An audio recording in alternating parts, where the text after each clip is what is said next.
Halo semuanya, balik lagi. Nah, kali ini video sambungan dari yang kemarin, yang minggu lalu.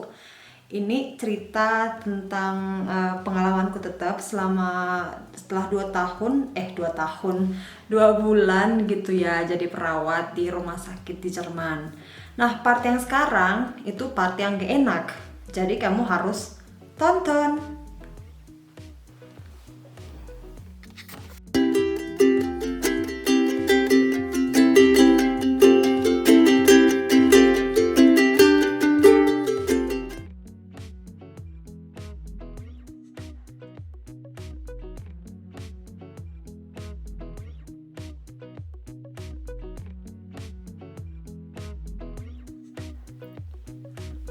Oke, nah jadi aku mulai aja. Nah setelah 2 bulan itu pasti ada yang gak enaknya juga, itu so pasti. Nah, hari pertama itu hari yang bener-bener horor buatku. Kenapa? Satu, orang-orangnya asing, kolega-koleganya asing, suasana kerjanya asing, semua serba asing, semua serba asing, udah asing aja gitu. Walaupun aku tetap kayak kemarin di video sebelumnya aku kan bilang aku tuh kenal mereka, tapi itu dulu setahun yang lalu dan cuma 4 minggu, dan aku sebagai praktikan gitu ataupun sebagai orang yang lagi sekolah perawat. Beda. Satu, asing. Kedua, karena saat corona juga kan, udah lagi hot-hotnya corona, kita itu kebetulan kekurangan orang, jadi nggak ada orang yang kayak nunjukin ini kerjaan kita kalau misalnya kita sudah selesai. Walaupun aku udah selesai sekolah, udah lulus sekolah, tapi kan tetap newbie di bagian ini gitu. Jadi seharusnya kamu harus kayak dikasih tunjuk semua dulu gitu kan, tapi kemarin tuh nggak ada. Jadi bener-bener horor sehoror-horornya. Nggak sampai situ doang, jam kerja biasa, terus kerjalah. Nah, tibalah jam 9 malam, kurang lebih jam 9 malam. Itu saat kita lagi mau ganti shift dari siang atau sore ke shift malam. Tiba-tiba ada panggilan darurat. Nah, saat panggilan darurat itu ternyata ada salah satu pasien kami yang kondisinya kritis. Semuanya pada panik. Satu ada yang panggil dokter, satu ada yang nenangin pasien, atau berdua bertiga gitu kan. Ada yang ngecek kayak skema A B C D gitu kan. Ada, kalau misalnya aku udah belajar di sini, kita harus cek ada nggak tekanan jantungnya, ada nggak detak jantungnya, ada nafasnya gimana gitu. Itu udah biru, pasien itu udah biru, udah agak sedikit biru, terus agak dingin ya, kalian bayangin aja tuh. Terus napasnya tinggal satu-satu gini, seperti itu juga lah napasku saat itu, kalian bisa bayangin aja kayak gitu juga. Nah, semuanya panik, ada yang manggil ini, ada yang manggil itu, ada yang manggil tim dari rumah sakit, dari intensif gitu ya, karena mereka spesial buat keadaan darurat, jadi dipanggil, ditelepon. Dan aku yang kerja aku itu cuma dua yang bisa kerja saat itu, karena aku sebenarnya panik sekali. Aku tuh benar-benar blank apa yang harus kukerjakan. Aku tuh hari pertama kerja gitu loh. Yang kerjakan cuma satu, ngukur gula darahnya waktu itu oke, nggak ada masalah. Kedua yang kerjakan itu adalah ambil Notfallwagen. Jadi Notfallwagen itu kayak satu bagian ya, dalamnya itu alat-alat medis atau peralatan medis, obat-obat darurat yang dibutuhkan saat keadaan darurat. Itu yang aku ambil karena itu juga penting. Tapi lebih dari itu nggak bisa. Aku masih belum banyak pengalaman, dan seumur selama aku itu sekolah, aku itu belum pernah ngalamin sendiri secara live. Maksud sendiri bukan ngalamin secara live kayak keadaan darurat kayak kemarin. Itu benar-benar wow, aku tuh shock sendiri ya. Jadi hari pertama itu benar-benar ada keadaan kritis, ditambah lagi itu lembur karena kerjaan yang lain tertunda gitu.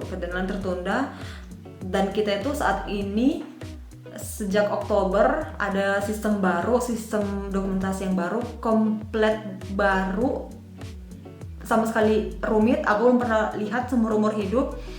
Dan hari pertama kerja langsung pakai itu. Siapa yang nggak gagap, siapa yang nggak kayak gimana ya, kayak dicemplungin ke air dingin gitu loh.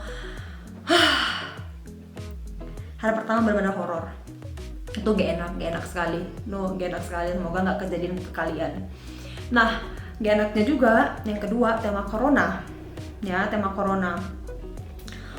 Secara privat itu kena ke aku, karena kita tetap bekerja sama pasien-pasien yang sakit. Kadang-kadang kayak yang aku bilang di video sebelumnya, mereka itu ada dioperasi dan segala macam, jadi terbuka ruang tenggorokannya ya, terbuka. Ataupun pasien yang lain yang cuma datang untuk operasi kayak minggu lalu, ini cerita real sekali. Kayak minggu lalu kita tuh ada pasien, dia tuh datang untuk dioperasi. Nah, dan lucunya aku sehari sebelum itu masih ngomong ke si Martin, kayaknya enak juga ini kalau misalnya aku itu ada kontak sama pasien corona gitu kan. Jadi 2 minggu di rumah, gaji tetap dapat, terus nggak kemana-mana. Nah, kalian tahu nggak, itu tuh omongan tuh betul-betul doa. Besoknya kejadian. Pasien tempatku itu tiba-tiba aku dapat telepon jam 17 sore dari lab untuk bilang pasienku harus diisolasi, pasien tempatku, dan aku tuh udah di dalamnya saat siangnya gitu, di kamar dia maksudnya. Dari lab bilang, halo, kalian harus isolasi ini pasien ini umur tanggal lahirnya gitu kan, supaya jelas, karena hasil tes coronanya itu positif. Kalian tahu nggak, saat itu juga jantung gue itu berdetak gitu kan, kayak shock sendiri. Wah, langsung lah diisolasi dan segala macam. Besoknya kita dites, was juga, jadi syukur-syukurnya negatif.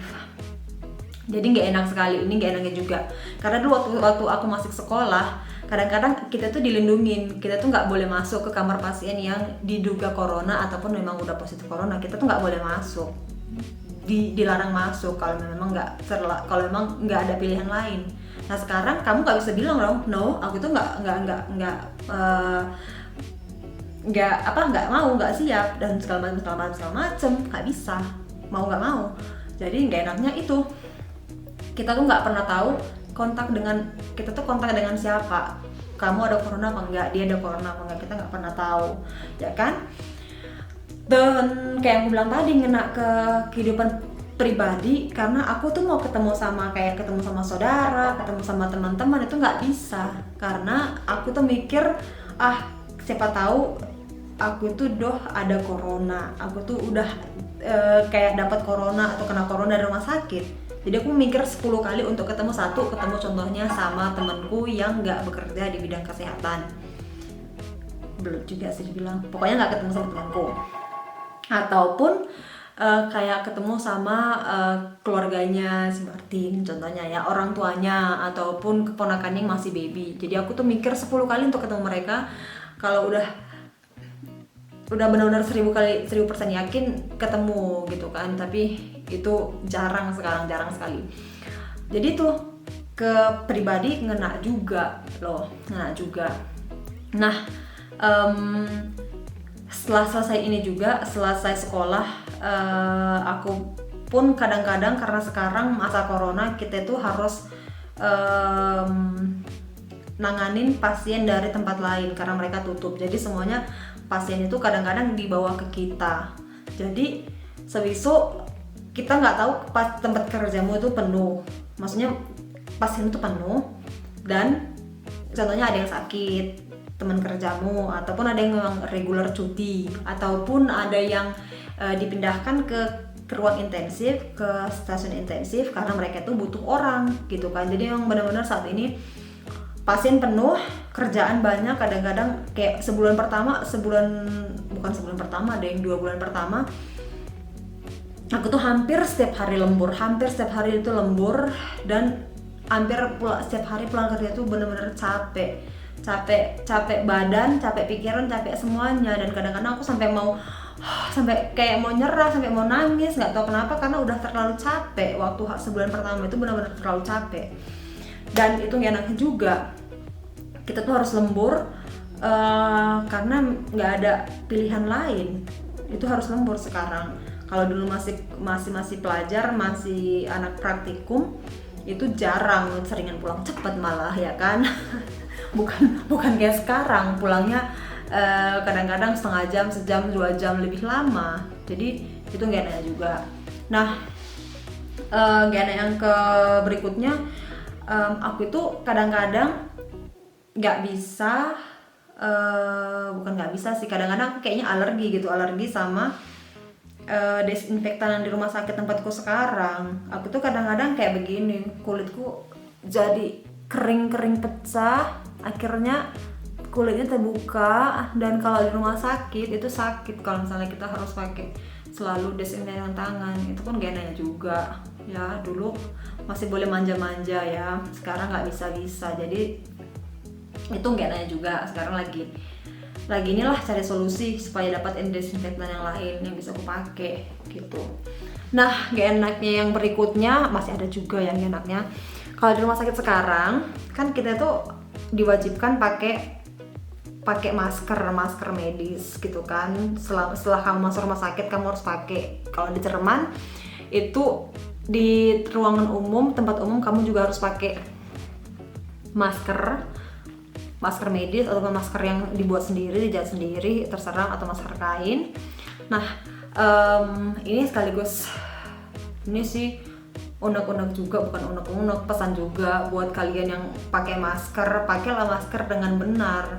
Karena kadang-kadang aku ngelihat orang-orang nggak di sini, di Jerman juga banyak, di Indo juga banyak sekali ya.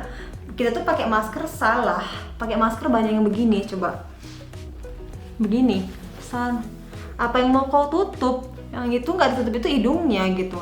Ini tuh untuk hidung dan juga mulut, jadi tutupnya harus begini, oke? Harus begini, bukan yang ditutup hidungnya aja, atau bukan yang ditutup mulutnya aja, oke teman-teman? Jadi kayak begini makanya ya. Karena aku tuh sering kesal ngeliat orang yang pakai masker kayak gini. Buang aja masker, mau buat apa? Oke. Nah, terus dengan alasan aku nggak suka pakai masker lah, nggak bisa pakai masker lah. Gimana orang lain yang kayak aku ataupun yang siapapun yang di luar sana yang kerjanya itu diwajibkan pakai masker 8 jam sama kerja. Jadi toh mikir. Nah, gak enaknya juga yang terakhir itu kayak begini. Kayak aku kemarin waktu aku ada kontak dengan pasien corona sebelum dites ya.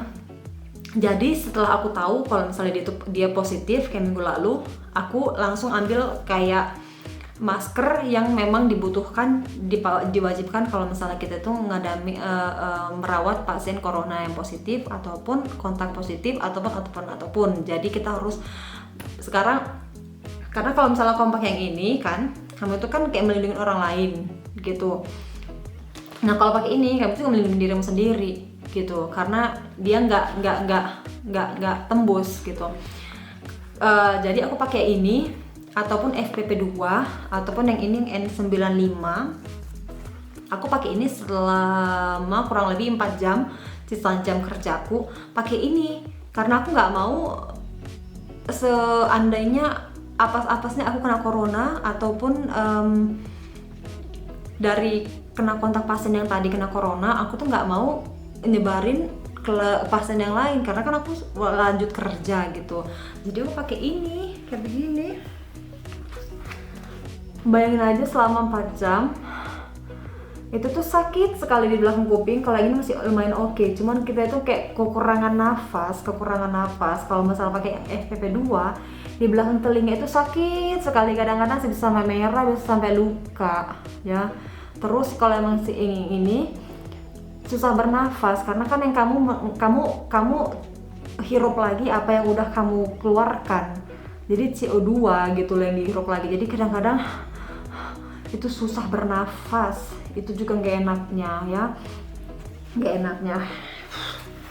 Bisa bernafas. Nah, panjang lebar tentang gak enak, cerita gak enak. Pesannya cuma satu, semoga kita semua tetap saling menjaga kesehatan diri sendiri, menjaga jarak. Semoga pandemi ini segera berakhir gitu ya, karena aku pun dan kita semua pasti rindulah hidup, maksudnya kehidupan yang dulu gitu. Dan semoga semuanya kembali ke seperti dulu, semuanya baik-baik lagi. Nah, sampai di sini dulu. Kalian, komentar kalian itu silahkan ditulis di bawah. Kalau misal kalian pengen tahu, pengen ada yang ditanya, ada yang mau ditambahkan, silahkan ditulis di bawah. Silahkan juga kalau kalian senang, kalian like, di share juga silahkan. Oke, nah sampai ketemu di video berikutnya. Salam sehat.